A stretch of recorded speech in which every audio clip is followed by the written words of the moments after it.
Hello दोस्तों, मैं हूं रसिक धामेलिया। आज मैं आपको ये बताऊंगा कि चीटिंग करके करोड़पति बन गए। हाँ दोस्तों, मैं 15 साल 302 यानी कि मर्डर केस में जेल में रह चुका हूं और मेरे सामने बहुत से ऐसे चीटर लोग आए हैं, बहुत से ऐसे टीचर के चीटिंग के केस वाले जेल में आए हैं।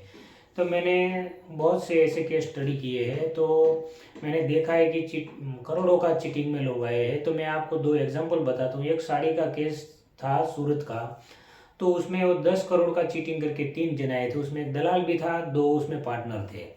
तो वो लोग ने क्या किया था कि एक पेटी बनाया, यानी कि एक दुकान लिया, दुकान में एडवांस 1 साल का पैसा दिया, भाड़े रेंट से दुकान लिया था।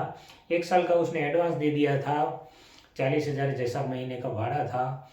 तो उसने एडवांस 5-1 लाख दे दिया, 10-15 लाख उसने इन्वेस्ट किया और दुकान चालू किया। तो साड़ी की दुकान में सिस्टम क्या होती है कि 2 या 3 महीने में पेमेंट करना रहता है, उसमें कैश पेमेंट नहीं रहता है। तो उसकी साइकिल चलाने के लिए वो लोग क्या करते थे कि जैसे ही माल कच्चा बनाते थे, मतलब कि कच्ची साड़ी लाते थे और उसमें से वर्क करवाते थे और वो दुकानदारों को साड़ी देते थे। तो दुकान से पेमेंट तो 3 महीने बाद आने वाला था, तो वो लोग क्या करते थे, 5% या 10% माइनस कर देते थे और कैश में उसको बेच देते थे। तो मतलब ट्रांजैक्शन बढ़ाने के लिए, साइकिल चलाने के लिए वो लोग क्या करते थे कि पैसा कम करते थे, नुकसान 5-10% का करके वो लोग बेचते थे। तो मतलब 10 डीलिंग जैसा हुआ, उसकी क्रेडिट भी बनती गई, लेकिन 10 डीलिंग जैसा हुआ तो उसका पैसा जीरो हो गया। क्योंकि अगर 15 लाख का उसने इन्वेस्ट किया है तो समझ लो कि 10% यानी कि 1.5 लाख का माइनस करके वो बार बार बेचते थे। तो ऐसा करके पैसा तो जीरो हो गया, लेकिन साइकिल उसकी अलग अलग व्यापारियों से चलने लगी। तो कम उधार माल आता गया, तो ऐसा करके उसने 10 करोड़ का कर दिया। लेकिन 10 करोड़ में से उसको जब लास्ट में वो लोग माल बेचने गए, तो जो माल इतना सारा था, तो माल बेचने के लिए वो लोगों ने जो प्लान किया था वो प्लान सक्सेस नहीं होता था। उसने आधे भाव में मतलब वो माल बेच दिया। तो मतलब समझ समझ लो, मतलब कि 5 करोड़ उसके हाथ में आए थे टोटल। 5 करोड़ में भी ये लोग 3 जन थे।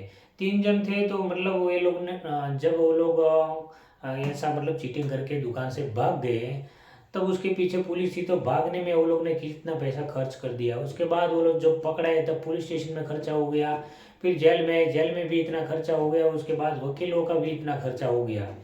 तो कुल मिला के उसके पास इतना पैसा बचा नहीं था, करीबन 30% पैसा बचा था उसके पास। तो केस जब चलता था, तो केस चलने में वो लोग को सजा लगने वाली थी।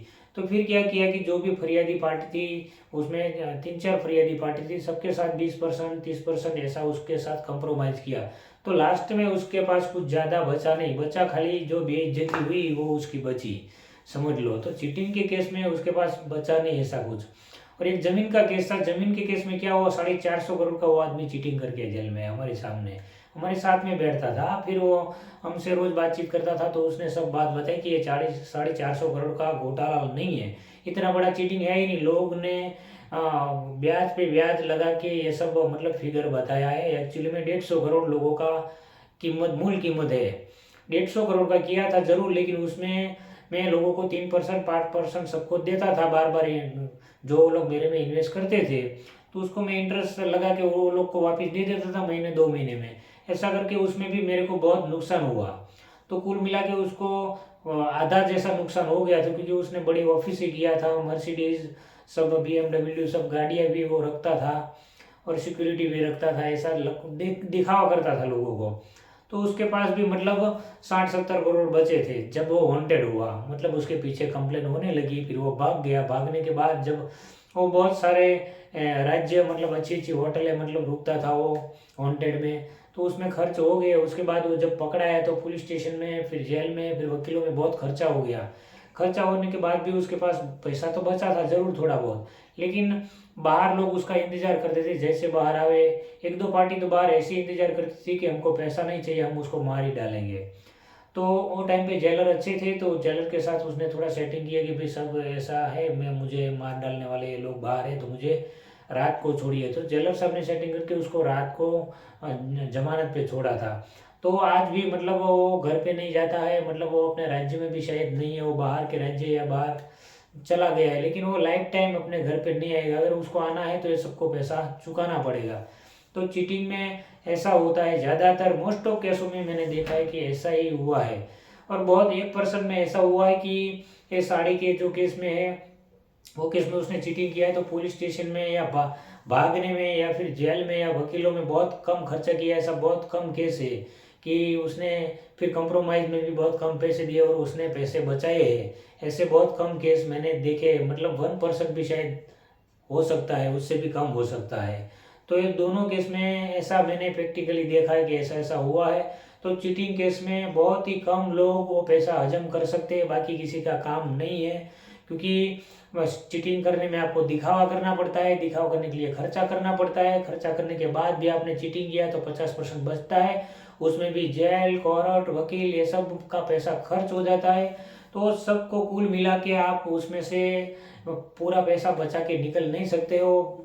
बहुत ऐसे, मतलब मैंने कम परसेंटेज देखा है कि ऐसे पैसे बचा के आदमी निकला हो। क्योंकि वो जो माल बेचता है वो, मतलब आपको लाख रुपए का माल आता है तो वो लाख रुपए में आप बेच नहीं सकते, उसको नुकसान करके ही आपको बेचना पड़ता है। अगर बेच सकते हो तो वो आप जीत गए, मतलब तो आपको मुनाफा है समझ लो। लेकिन ऐसे बहुत कम केस में होता है, ऐसा होता नहीं है। लेकिन मैंने 99% ये चीटिंग करने वाले को नुकसानी में जाते हुए देखा है। तो मेरी ये जानकारी कैसी लगी आप जरूर कमेंट बॉक्स में बताइए। मेरे चैनल को सब्सक्राइब कीजिए। जय हिंद, जय भारत।